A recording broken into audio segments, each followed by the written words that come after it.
अजमेर में आज क्या कुछ हुआ आप देखिए हमारे साथ। जवाहरलाल नेहरू अस्पताल के श्वास रोग विभाग ने बड़गांव निवासी 58 वर्षीय वृद्ध व्यक्ति के सांस की नली में लंबे समय से फंसी दस्तारानकन 3 सेंटीमीटर लंबी ऑर्गेनाइज्ड ब्लड लंबे समय से जमे खून की गांठ को बुधवार को ब्रोंकोस्कोपी करके बाहर निकाला। वरिष्ठ आचार्य एवं विभागाध्यक्ष डॉक्टर रमाकांत दीक्षित एवं डॉक्टर नीरज गुप्ता के मार्गदर्शन में ये जांच की गई। इंटरवेंशनल पल्मोनोलॉजिस्ट एवं प्रोफेसर डॉक्टर राजवीर ने बताया कि यह मरीज श्वास की तकलीफ एवं खांसी के साथ खून आने की समस्या के साथ मेडिसिन विभाग में भर्ती हुआ। मेडिसिन यूनिट प्रभारी डॉक्टर इब्राहिम खान ने इस मरीज को श्वास रोग विभाग में दिखाने की सलाह दी। मरीज की बीमारी के लक्षण एवं सीटी स्कैन के आधार पर ब्रोंकोस्कोपी करने का निर्णय लिया। डॉक्टर राजवीर की टीम ने 20 मिनट लंबे चले ब्रोंकोस्कोपी प्रक्रिया के द्वारा मरीज की श्वास नली में फंसी खून की गांठ को बाहर निकाला। डॉक्टर्स की टीम ने ब्रोंकोस्कोपी की जांच में पाया कि मरीज के सांस की नली में ऑर्गेनाइज्ड ब्लड की गांठ फंसी हुई है, जिसकी वजह से फेफड़े की एक श्वास नली पूरी तरह से बंद थी। इस वजह से मरीज को काफी लंबे समय से सांस लेने में तकलीफ एवं खांसी में खून आने की समस्या थी। गांठ निकलने से मरीज को काफी राहत मिली। सामान्यतः ऐसी प्रक्रिया मरीज को बेहोश करके की जाती है, परंतु अजमेर में ये पहली बार है कि बिना मरीज को बेहोश किए इतने बड़ी गांठ निकाली गई। डॉक्टर्स की टीम में professor doctor Rajveer, associate professor doctor Piyush Arora, assistant professor doctor Mukesh Goyal व doctor Pradeep Chaudhary, senior resident doctor Ritambhara, residents doctor Hasif, doctor Chetan, doctor Himanshu एवं नर्सिंग ऑफिसर गजराज, निवेदिता एवं मधु शामिल थे। जांच के बाद मरीज को मेडिसिन विभाग में शिफ्ट कर दिया गया। अब मरीज की हालत में काफी सुधार है व दूसरे दिन डिस्चार्ज कर दिया गया है। राजस्थान लोक सेवा आयोग में 98 नए पद सृजित करने की मांग को लेकर पिछले 27 मार्च से आंदोलन कर रहे कार्मिक गुरुवार व शुक्रवार को पेन डाउन हड़ताल कर रहे हैं। इससे आयोग में डीपीसी की बैठक, भर्ती संबंधी अभिस्तावना व परिणाम जारी करने सहित विभिन्न सामान्य प्रशासनिक कामकाज प्रभावित हो सकते हैं। आरपीएससी की संयुक्त संघर्ष समिति के अनुसार आयोग में वर्तमान में सहायक आचार्य कॉलेज शिक्षा 2021 के राजनीतिक विज्ञान विषय की साक्षात्कार चल रहे हैं। संघर्ष समिति का कहना है कि अभ्यर्थियों के हित को ध्यान रखते हुए निर्णय किया है कि साक्षात्कार को प्रभावित नहीं किया जाएगा। उन्होंने कहा कि आयोग में वर्ष 2025 में 80 दिन में 158 परीक्षाएं होंगी, लेकिन कर्मचारी कम हैं। आयोग के सभी कार्मिकों ने आयोग प्रशासन से पदों में वृद्धि की मांग की, लेकिन आयोग प्रशासन ने अब तक कोई सकारात्मक प्रयास नहीं किए हैं। इसलिए कार्मिक गुरुवार व शुक्रवार को पेन डाउन हड़ताल कर रहे हैं। इसके बाद कर्मचारी सामूहिक अवकाश पर जा सकते हैं। बाय दयाकर शर्मा, अध्यक्ष, संयुक्त संघर्ष समिति।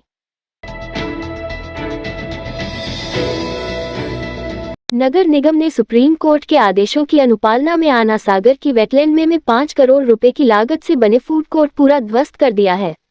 इससे पहले निगम ने बुधवार को फूड कोर्ट का कुछ हिस्सा ही ध्वस्त किया था।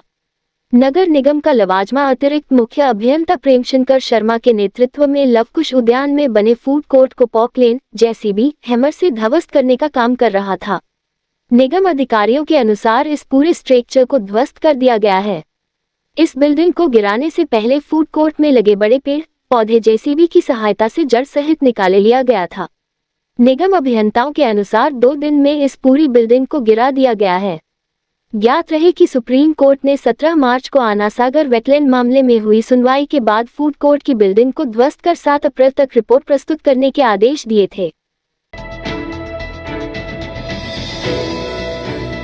National coordination council of pensioners association के आह्वान पर भारत सरकार द्वारा पारित वित्त विधेयक 2025 के भाग 4 में पेंशन संशोधित कानून के विरोध में केंद्रीय सरकार पेंशनर्स एसोसिएशन राजस्थान के कर्मचारियों ने विरोध जताया। अजमेर दक्षिण क्षेत्र में पोस्ट मास्टर जनरल ऑफिस के बाहर प्रदर्शन किया और इस संबंध में प्रधानमंत्री व वित्त मंत्री के नाम ज्ञापन भी सौंपा।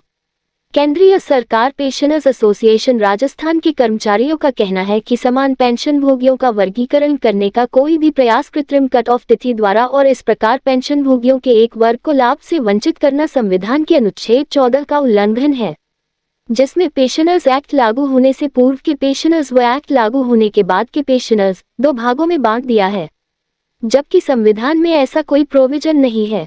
भारत सरकार द्वारा इस तरह के विधेयक को पारित कर संविधान की धारा का स्पष्ट उल्लंघन किया और साथ ही पेंशनर्स के हितों का हनन किया है। यह कोई दान नहीं है, 30-40 साल की सेवा का प्रतिफल है। सरकार ने इस तरह विरोधाभासी विधेयक को पारित कर पेंशनर्स के हितों के साथ कुठाराघात किया है, जिसके चलते केंद्रीय सरकार पेंशनर्स एसोसिएशन राजस्थान के कर्मचारियों द्वारा प्रदर्शन किया।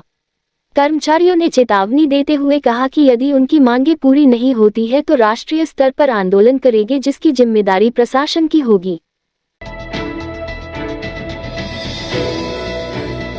दरगाह थाना क्षेत्र में एक युवक की फोटो लगा इंस्टाग्राम पर फर्जी आईडी बनाकर अज्ञात बदमाशों द्वारा ख्वाजा गरीब नवाज के लिए आपत्तिजनक टिप्पणी करने व खादिमों के लिए भड़काऊ शब्दों के प्रयोग करने और आमजन की भावनाओं को ठेस पहुंचाने का सनसनीखेज मामला सामने आया है। पीड़ित ने इस संबंध में दरगाह थाने में रिपोर्ट दर्ज कराई है।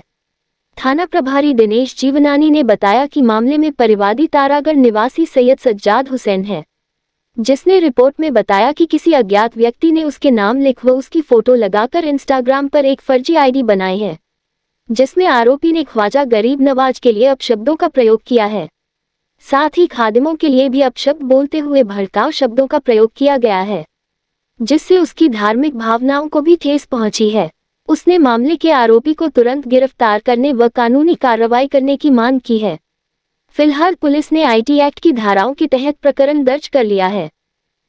इस रात की सुबह नहीं होती जब तक हाथ में उसकी गर्माहट नहीं होती। चाय का प्याला, अखबार साथ पुराना है, मिट्टी से जोड़ता है। खबरों की खुशबू से सारा घर महकता है। हर रंग में ढला कहानियों से किस्सों तक ले जाता है बेरोक टोक। देश के हर हिस्से तक ये हकीकत का आईना है। ख्वाबों को सच करके दिखाता है।